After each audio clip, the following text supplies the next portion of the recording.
আমার বাড়ি নেদা জেলা সাকারিদা গ্রামে। শরৎগঞ্জের হাটে ব্যবসা করতে আসছিলাম। পাটালিটা ভালো, চিনিমুক্ত পাটালি, এই জন্যই পাটালটা পছন্দ হলে এই শরৎগঞ্জ হাটেতে খাওয়ার জন্য, বাসার জন্য এই পাটালিটা নিলাম।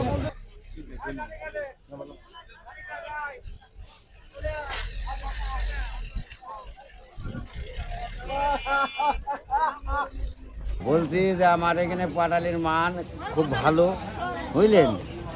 চিনি বাদে মাল সব পাওয়া যায় এখানে। গুড়ির বাজারটা কমের জন্য পাটালি বাজারটা একটু কম, বুঝলেন।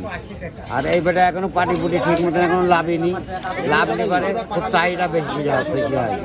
কত বছর পাটালি ব্যবসা করেছে? আমি পাটালি ব্যবসা করতে ধরেন প্রায় 18 বছর। তো আমি আসছি ঢাকা সাভার থেকে। তো এটা বাংলাদেশের ঐতিহ্যবাহী হাট শরৎগঞ্জ বাজার। তো এখানে ভালো মানের খেজুরের গুড় পাওয়া যায়, তার দাম একটু বেশি। আবার এখানে খারাপও পাওয়া, মানুষ যেমন ভালো মন্দ আছে, জিনিস এরকম ভালো মন্দ আছে।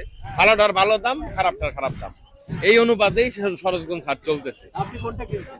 আমি ভালোটাই কিনতেছি। কেন? আমার এখানে ভালোটাই চলে, ঢাকার খারাপটা চলে না। ঢাকার মানুষ চাই একটু খাই, ভালো ভালো খাওয়ার জন্য চায়, ভালোটাই নেওয়া নেয়, টাকার দিকে দেখে।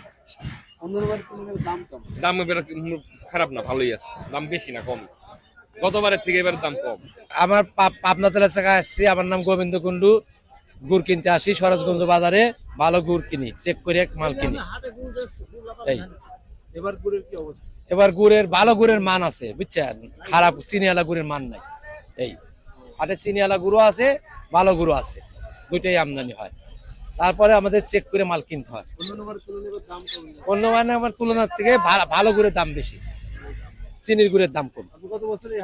আমি 25-26 বছর ধরে আসি।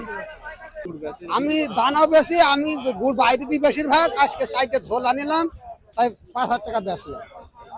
বড় ভাগ পাটালি করা হয় না, পাটালি সেরকম লোক আমার নেই। আমি বাইরে ভালো গুড়গুলা দিয়ে দিই আর ধোল গুড়াইতে নিই।